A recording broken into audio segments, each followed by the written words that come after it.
Assalamualaikum warahmatullahi wabarakatuh. Perkenalkan, nama saya Natalia Angelin Malu dengan NIM 2109016011019 dari kelas A. Di sini saya akan memaparkan materi dari makalah saya yang berjudul Peran Otoritas Jasa Keuangan dalam Mengatasi Maraknya Pinjaman Online Ilegal. Untuk mempersingkat waktu, langsung saja saya memulai memaparkan materi ini. Sebelum membahas lebih jauh mengenai peran otoritas jasa keuangan dalam mengatasi pinjaman online ilegal, perlu kita ketahui terlebih dahulu peminjaman online atau pinjol. Pinjaman online atau pinjol merupakan salah satu bentuk pinjaman dana yang dilakukan secara online melalui aplikasi atau website tanpa ada pemberian jaminan aset. Pinjaman online atau pinjol dikenal juga dalam istilah asing sebagai finance technology atau vintage. Menurut POJK nomor 77, yang dimaksud dengan layanan pinjaman meminjam uang berbasis teknologi informasi adalah penyelenggaraan layanan jasa keuangan untuk mempertemukan pemberi pinjaman dengan penerima pinjaman dalam rangka melakukan perjanjian pinjam-meminjam dalam mata uang rupiah secara langsung melalui sistem elektronik dengan menggunakan jaringan internet. Saat ini, perkembangan pinjaman online semakin marak dengan adanya ribuan perusahaan vintage yang menawarkan layanan pinjaman online dalam beberapa tahun belakangan. Kemudahan yang diberikan oleh fungsi pinjaman online atau vintage ini juga memiliki sisi negatif, seperti kemudahan dalam menyebarluaskan data pribadi peminjam. Seiring dengan proses verifikasi pinjaman online juga dilakukan.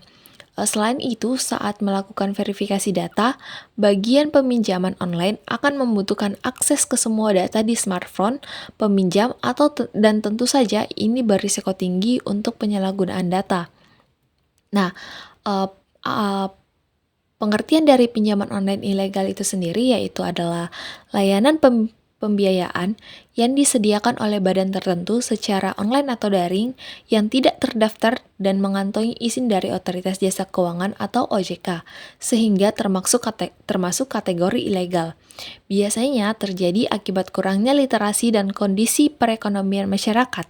Biasanya modus penawaran pinjaman online ilegal dilakukan melalui SMS atau WhatsApp, menggunakan nama produk yang mirip dengan financial teknologi atau vintage lending legal, dan langsung mentransferkan uangnya kepada pelaku atau peminjam.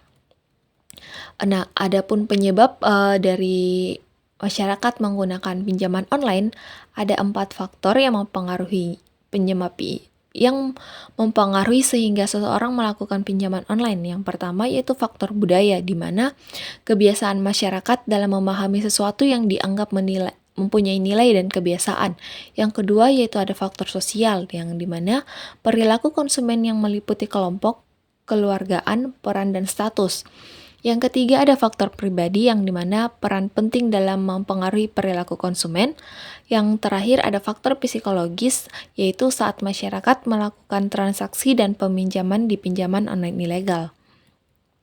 Nah, dalam menanggapi banyaknya informasi dari masyarakat yang dirugikan oleh pinjaman online ilegal, Otoritas Jasa Keuangan atau OJK, Bank Indonesia atau BI, Kepolisian Republik Indonesia, Kementerian Komunikasi dan Informasi Republik Indonesia, dan Kementerian Koperasi dan Usaha Kecil dan Menengah Republik Indonesia memberikan langkah-langkah pemberantasan pinjaman online ilegal.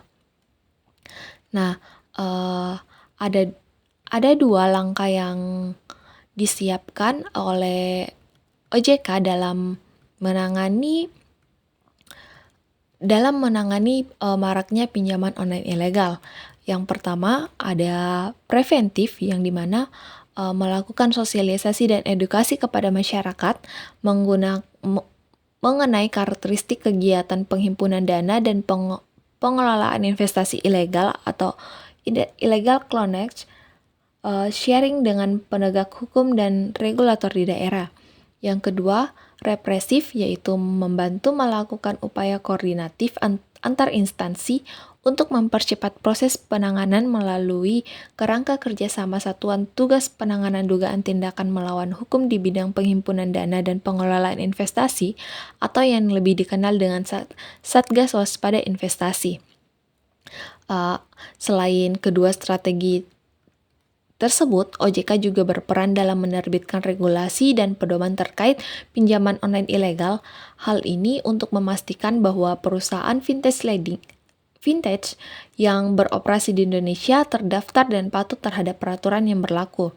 OJK juga secara aktif melakukan pemantauan dan pengawasan terhadap perusahaan vintage legal untuk mencegah penyimpangan dan praktik yang merugikan konsumen.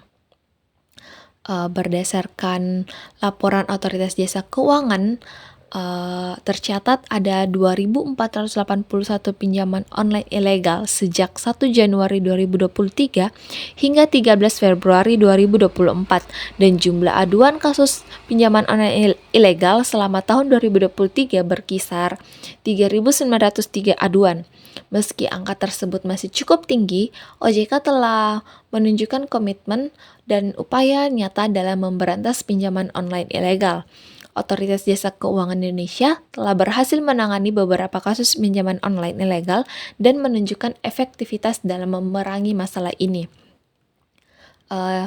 Maraknya pinjaman online ilegal di Indonesia menimbulkan banyak korban karena pinjaman ini tidak diawasi dan tidak tunduk pada aturan apapun. Resiko seperti bunga tinggi, pencurian data pribadi, dan penagihan intimidatif sangat rentan menimpa masyarakat yang kurang paham mengenai pinjaman online. Kemudahan akses dan keuntungan besar bagi pelaku membuat pinjaman online ilegal semakin marak. OJK melalui Satgas Waspada Investasi telah melakukan berbagai upaya untuk memberantas pinjaman online ilegal, termasuk pemblokiran aplikasi dan status. Namun, kemudahan bagi pelaku untuk membuat kembali layanan serupa menghambat efektivitas pemblokiran. Kolaborasi antara OJK, penegak hukum, regulator, asosiasi vintage, dan penyedia layanan internet diperlukan untuk membantu dan menindak praktik ini secara berkelanjutan. Baik, itu saja materi yang dapat saya sampaikan. Kurang dan lebihnya mohon dimaafkan. Assalamualaikum warahmatullahi wabarakatuh.